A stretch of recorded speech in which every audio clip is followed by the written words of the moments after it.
Okay, we got sound. Dude, what you doing to the set? I'm not disrespect you, so dude, this is so disrespectful to the set. Dude, the table is just way too low. Gosh. Anyway.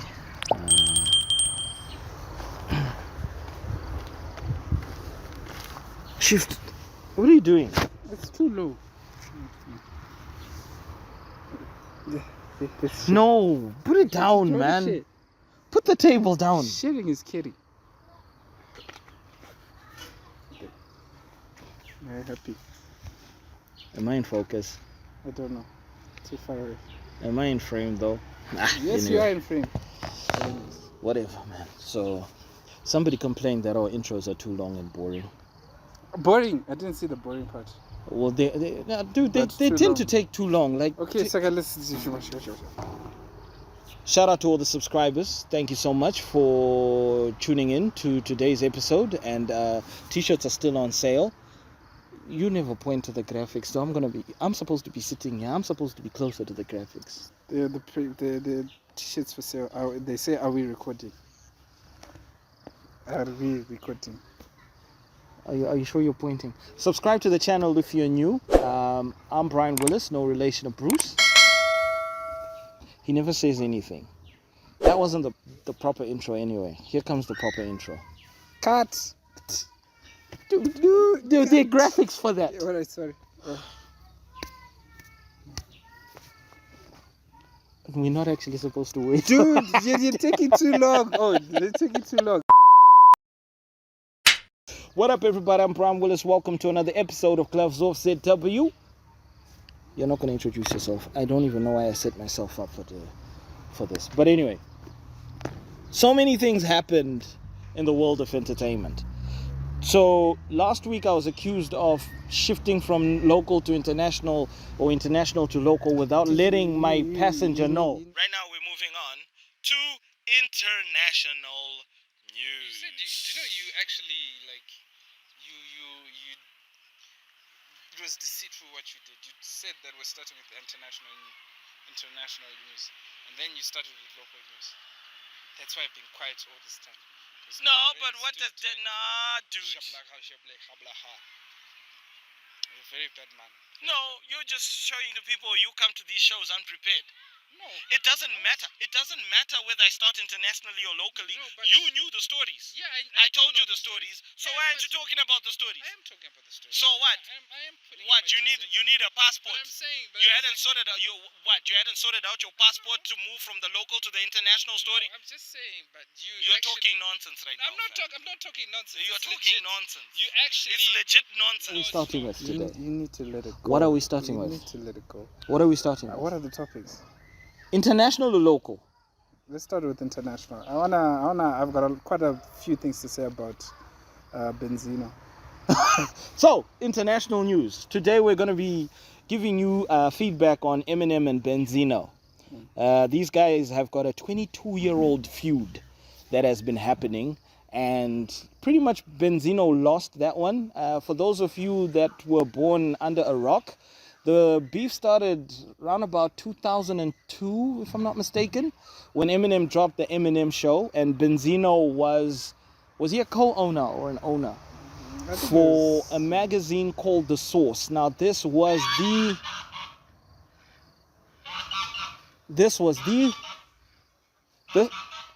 dude, this dude is waiting for me. You can just do it quickly, bro. The Source was the holy grail of everything hip-hop. It was a hip-hop magazine, and it was like XXL.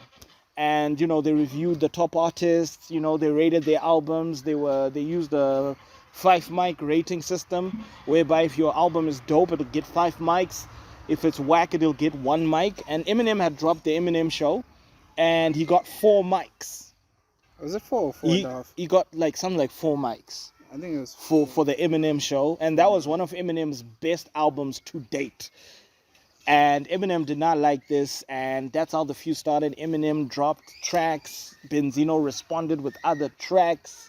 Eminem dropped other tracks. Benzino exposed Eminem for saying some racial stuff about black women and blah blah blah. He actually used the N-word Eminem Mm. in one of the tracks. But Eminem addressed all this in a song called Yellow Brick Road. Yeah, where he says, I singled out a whole race. For that I apologize. I was wrong. Because no matter what color a girl is, she's still a...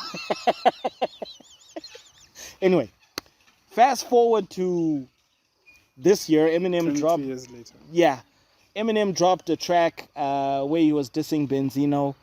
And Benzino responded with 2 tracks. Right? And truth be told, because Eminem started this beef, when Benzino responded with the first track, I thought it was whack, the first track. I forget what the track was called, but it was terrible. Eminem was quiet. Then Benzino came with Rap Elvis. Yeah? That track was fire. I'm not even going to lie. That track was heat. It touched on so many things that I felt Eminem needed to, address. Like why so many people left the stable, why he couldn't promote some other artists and blah, blah, blah. Eminem didn't respond. And, I think I was one of the people that was saying stuff like Eminem has to respond. Because it cannot be one of those things where he just ignores people, because these were genuine questions. If you're going to respond to Rap God, Rap Devil, then respond to these disses. But he never responded. And while Eminem was quiet, Benzino was going on his runs, on podcasts, on vlogs, saying, I slayed your rap god and blah, blah, blah. Then the rumors came out that Benzino got ghostwriters for Rap Elvis, which made a lot of sense because that did not sound like Benzino's pen game. Okay, wait. I think we spoke about this, right? Yeah, we spoke about it. So let's dive on to currently. Okay, so fast forward now, after the whole ghostwriting allegations came to play, Benzino actually admitted that he had ghostwriters, and, well, inadvertently, where he was like saying, I had people give me a line for this part, for that part, for that part, and for that part, and blah, blah, blah. He basically admitted that he had ghostwriters. And then he went on Drink Champs.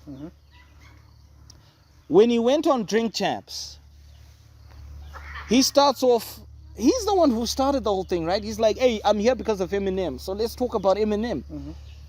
F Eminem, blah, blah, blah. He starts saying all sorts of things.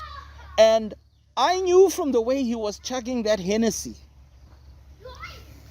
from the way he was chugging down that Hennessy, I knew this dude is going to fall off. Kids, go over there. Go play over there. Thank you. Yeah, we're home, so kids. Yeah. Anyway, I knew the way he was chugging down that Hennessy that it was going to be a problem. And did you hear like the stories he was talking about? Hey, I slept with the nicest women, blah. Well, he did use women. He used a more derogatory term. And yet his girlfriend was right there. And at one point, she had to actually stop him. Yeah. And then he's saying, screw Eminem, what, and blah, blah, blah.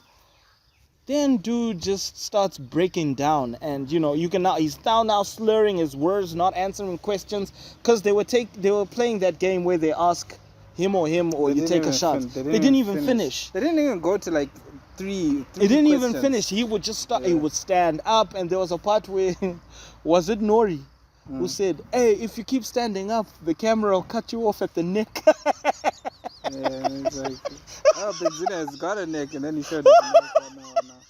No. Yeah. Nori was just being savage because Nori was setting Benzino up left, right, and center. He was really, really setting him up. No, but Benzino's, I mean, like he said, what he ended up saying, he just said, let's talk about Eminem. But anyways, finish up. Anyway, then Benzino breaks down and he starts crying, saying, hey, I'm sick and tired. It's been 22 years. Eminem is a great rapper. I'm sick and tired of this. Do you think I like talking about Eminem all the time? Every single question is about Eminem this, Eminem that.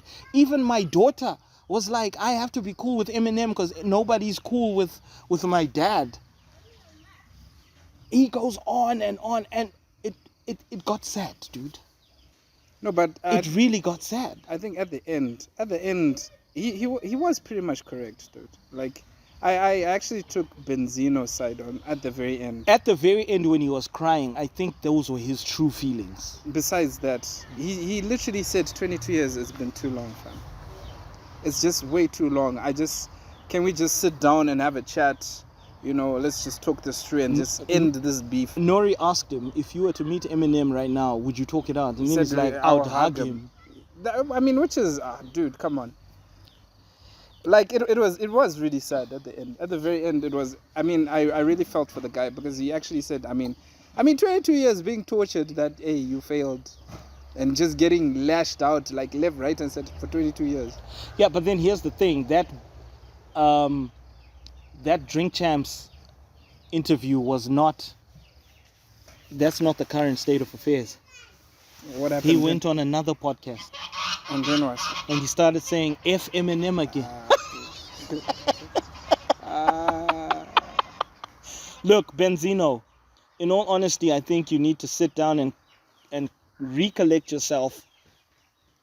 Or just stop with this Eminem thing. I mean, just think about Benzino's daughter. I really want to see Benzino's daughter in all of this. No, but how does she feel about all of this? He said what he ended up saying when he was drunk at about his daughter. It was Amari, don't do that. Don't do that. I knew recording here was going to be a bad idea, but anyway. If you're gonna do that, go play that side, please. Oh, so she can't do it there. She can do it over there. No, go that side. Go that side. Anyway, you were saying. I was saying, towards the end, like what you rightfully said, when he was drunk and he was crying, those were his. That was him. That was the truest Benzino. That was the truest Benzino, because he was actually saying, "Look, 22 years has just been too long. It's exhausting. I'm tired. I mean, come on, like my daughter loves Eminem, whatnot, blah blah blah blah." So it ends up to the point whereby, and then like, even I at some point I actually felt for him because. Yeah, today's full of it. Anyways, so like, there was the phone call from Paul Rosenberg. Yeah, way recorded. Yeah. Back then, that was an intro to a song of Benzino's. When was that? Long time ago. Where he was saying, is Eminem really that gangster? That's a long phone. It's an old phone conversation. I honestly think Benzino is so messed up because he's messed up. He's so messed up in the head because. And then he started ratting out people that, hey, bro, you've done coke before. You've done coke. You've done. Yeah, because when he started, because when he was crying, just before he started crying, that was way before. He's like, hey, we've all been drunk and we've all been coked out before. And then like, you've been coked out, and then FN, EFN, DJ FN was like, dude, I've never been coked out. I don't know what you're talking about. So he actually admitted that he was on something.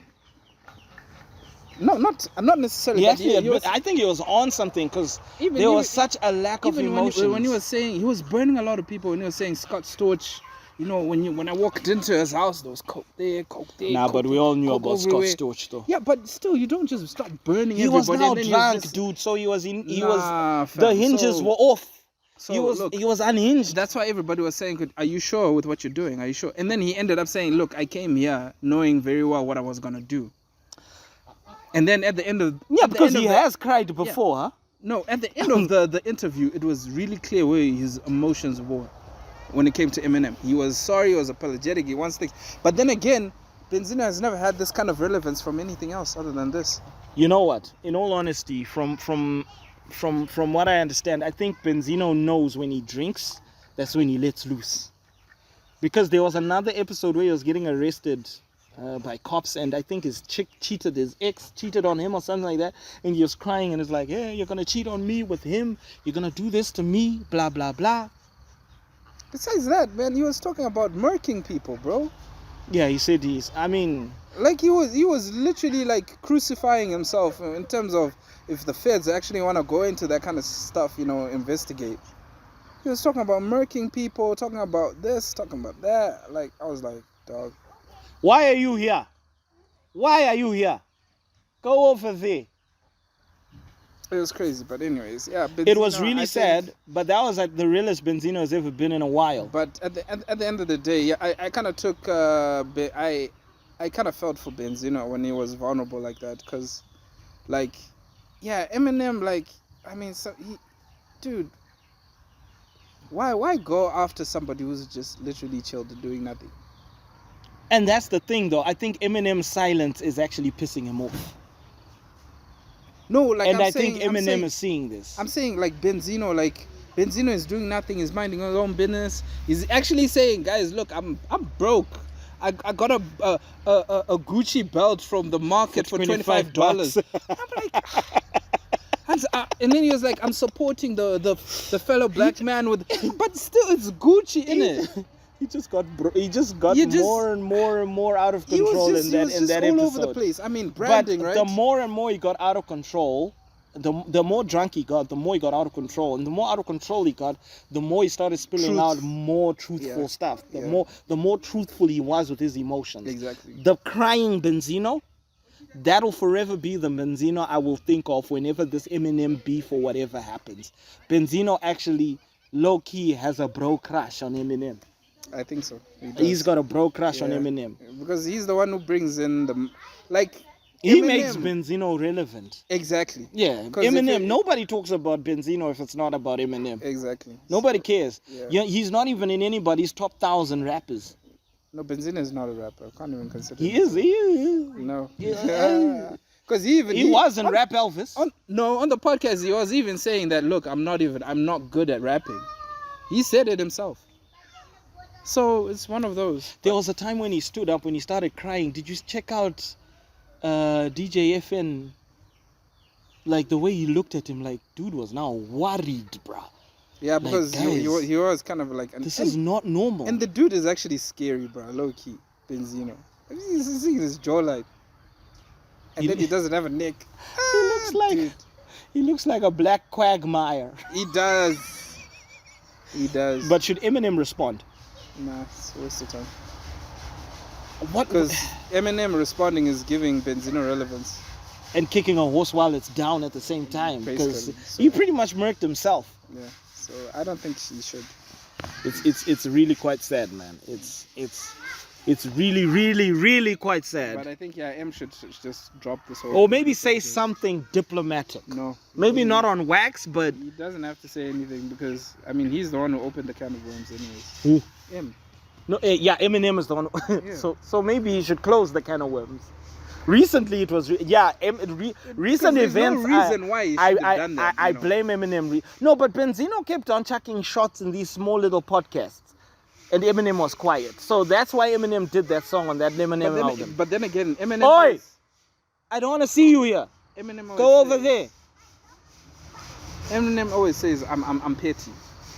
So it could be the slightest thing that could have set him off, like from 10 years ago. And then he responds now. Yeah, it could be. So maybe Eminem's going to respond in 2035 or something like that. Yeah. Anyway, that's it for international news. Moving on to local. What's it? Is it recording? Yes, recording. Okay. Are we still... the lighting is going. Anyway, so... Recently, in local news, copyright strikes. Last week, you spoke about Jar Signal getting a copyright strike from the Charambas. They ashed it out, by the way. There's a picture of him with the Charambas getting all snuggly, wuggly, and boogly boo. And the song of the week from last week is now missing from YouTube because he sampled...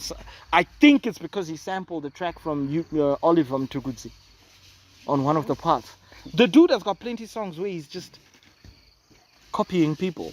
But anyway, this seems to have opened a can of worms in the industry, if we want to call it an industry, in there, whereby a lot of artists are now getting flagged for copyright issues. We've got Saint Flo. He got a copyright strike from OCD for the song Bipolar. Yeah, Bipolar got taken down by OCD because OCD says, hey, we were supposed to drop the song together or something. But why wait that long though? No, but Bipolar hasn't been that long. You don't know. What, 2 weeks? 3? Bipolar has been, it's like a month, 3 or a month old or something like that. And he's got files from 2022, right? So maybe it took the complaint that long to get to YouTube. You don't know when he acted. Okay. You check.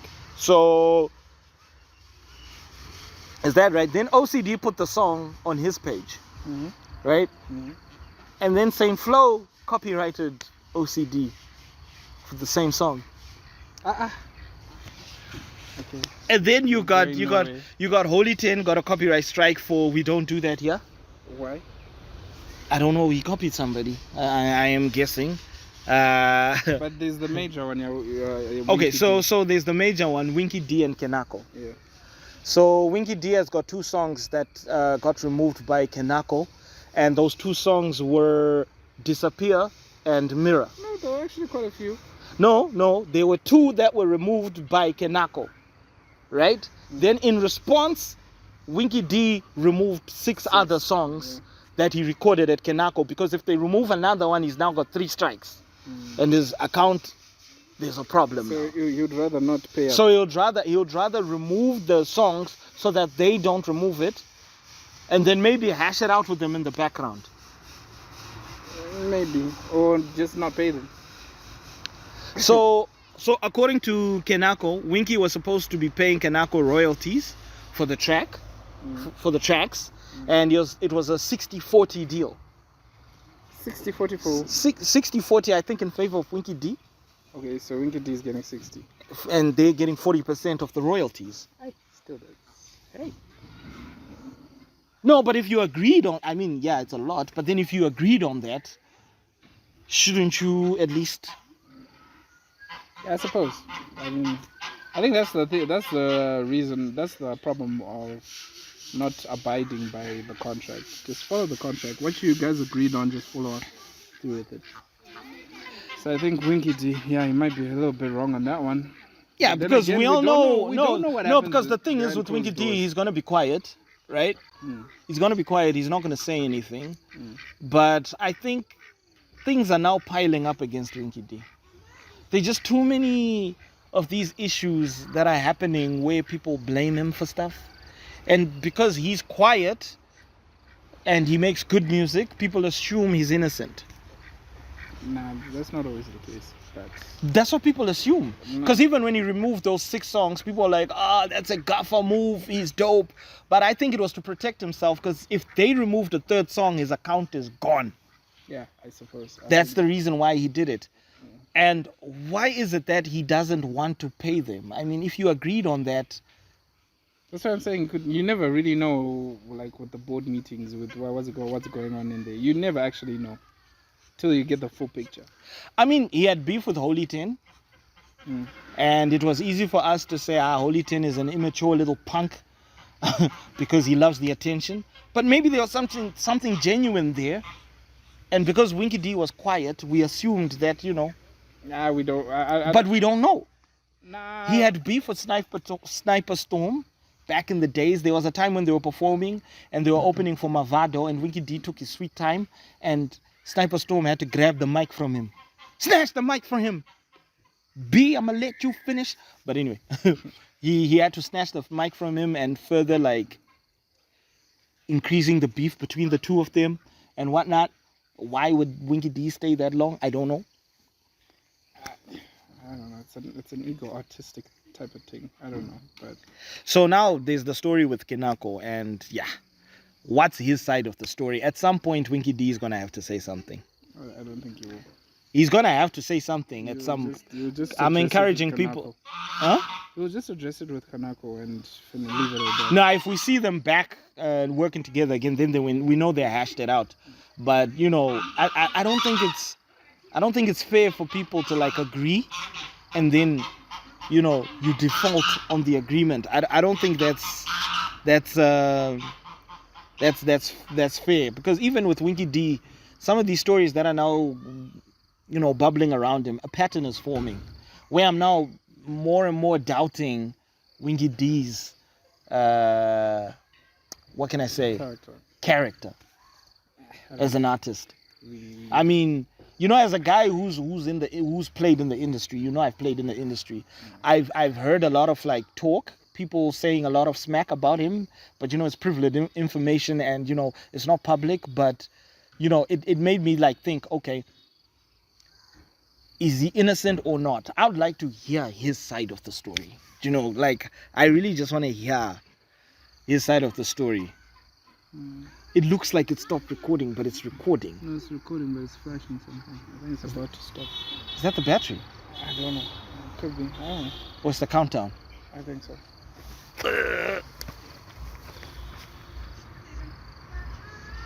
Okay, yeah, I think it's the timer warning. Because you know what, dude, I don't want to make it seem like I'm attacking Gaffer. I'm not attacking Gaffer. Gaffer. Dude. Because I don't want to make it seem like I'm attacking Gaffer, but is he exposing his true colors or people are out to get him? I don't know. Time will tell. Yeah, time will definitely tell. But I think there are pros and cons to this whole thing, though. Yeah. There is. Let's just make it a bit quicker because we're turning black here. Is there another topic? No more. Anyway, the pros and cons to this whole thing. I think the pros are people are now going to learn to handle music like a business. I think so. And write proper contracts, and people should fulfill those contracts, and they should be legally binding. You get what I'm saying? Yeah. As for the cons, well, yeah. Winky D, well, not Winky D, but not just Winky D, but the consumers. We are losing out on the music because Bipolar is gone. Where can we find it if we want it? And it's a nice song. You get what I'm saying? Disappear is gone. Disappeared.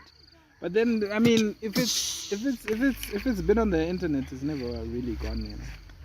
Yeah, of course you'll find it, but that'll be on the black market, and the artist doesn't really eat.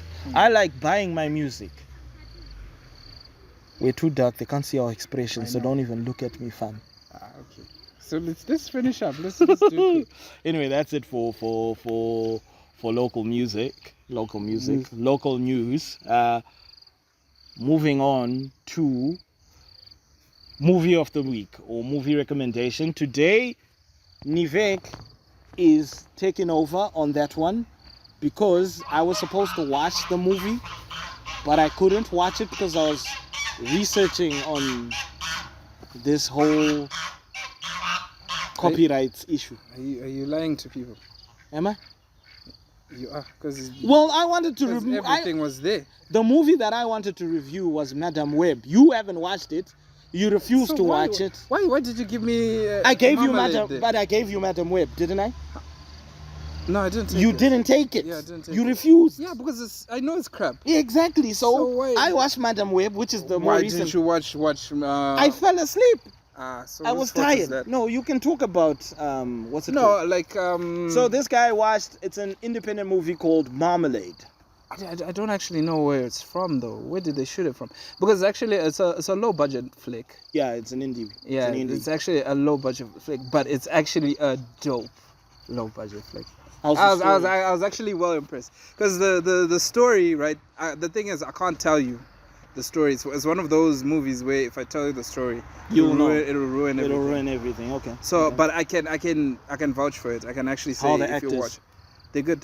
It's what's his name from Stranger Things, that boy who worked behind the counter. The black dude. No. The white dude. The white dude. if it's not the black dude, obviously it's the white There's dude. I'm forgetting his name. These things are getting closer to us, man. Who was slightly older. And then there's also, what's his name? It's not a dog, dude. It's not gonna come. It might come. There's also, what's his name? From the dude from who was in Black Adam. He was that guy with the wings. What's his name? Oh, that black dude. Yeah. Yeah, him. Him. Yeah. So it's actually a sound. That was the guy from What Women Think. Yeah. What Men Want. What so. Men Think with Taraji. Wish you could hear men's thoughts. I think so.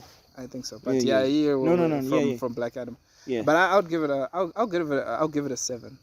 7 out of 10. Yeah. So today it's not a Brian Willis movie review. It's a Nivek. Yeah. Aki Midnam. Yeah. They don't know the Aki Midnam part. No. I don't think they're supposed to anyway. Yeah, so that's the movie review. And there's no song of the week today. Marmalade. There was no song of the week today because every time I was looking for a song, hitting by copyright. Copyright. You just copyright. Like, oh, that's a nice song. Copyright. Gone. Copyright. Oh, that's a nice song. Copyright. Yes, gone. It was late. So no song of the week. Today's episode is going to be very, very, very very short. Yeah, but yeah, thank you guys for the feedback. We're really If loving the you feedback. want to buy t-shirts, they are still available. Can people even see me if I point? Yeah. Good afternoon, Mr. Mandimika. We're in the middle of a conference call. That's our father. Would you like to be on the call? Yeah. Anyway, so t-shirts are on sale. You can buy the t-shirts. I don't think if people can see anything. We'll come. Tukuya go just now. Yeah. So yeah, t-shirts are on sale. If you want any business with us, holler at us. Our email is right there. Join our Facebook for behind the scenes stuff, and there'll be links to our WhatsApp platform where people give us a lot of feedback on some of the things that they like and they don't like on the show. You know, things like our low budget locations and having no lights in the... Oh gosh, What? it stopped recording. Just go start recording again, because I'm not gonna stop it. It's a good thing, because that actually taps into the whole low budget equipment thing, because we need more equipment, fam. Yeah, we will. We'll get it. Should we start a page where we ask for donations? Uh, If you want to donate, maybe a light. yeah. Yeah, I mean, hey, You can use a light or those something. who ask will get, isn't it? So, Yeah, because look at us, we're like in the dark, and I'm already a dark dude. I know, but yeah, it is what it is. But yeah, guys, thank you for tuning in. We really appreciate it. Please like and subscribe. Don't forget to share. Share your people, man. Watch this over. Discuss it. We've also got a WhatsApp group, where we discuss topics. Whatever topics that you want us to talk about, we're here to actually give our 2 cents about it, or 5 cents about it, or 10 cents about it, Or a dollar. or $1, or a dime, Yeah. or a pound, or a penny. Yeah. So yeah. So hey. Anyway, Tune in. I'm Brian Willis, no relation to Bruce. This was an episode of Gloves Off. Fucking! Oh, dude. Sorry. Why? Sorry. Why? Sorry. No, Sorry. dude? Sorry. Sorry. They can't even see us. I It's know, like, I know. it's like what is the bro? Like, look at how. Maybe if we had damn. No. But anyways, I think you're gonna have to put like back audio for it. But anyways, it's Nivek up in this. They can't even see you, You bro. only see my teeth.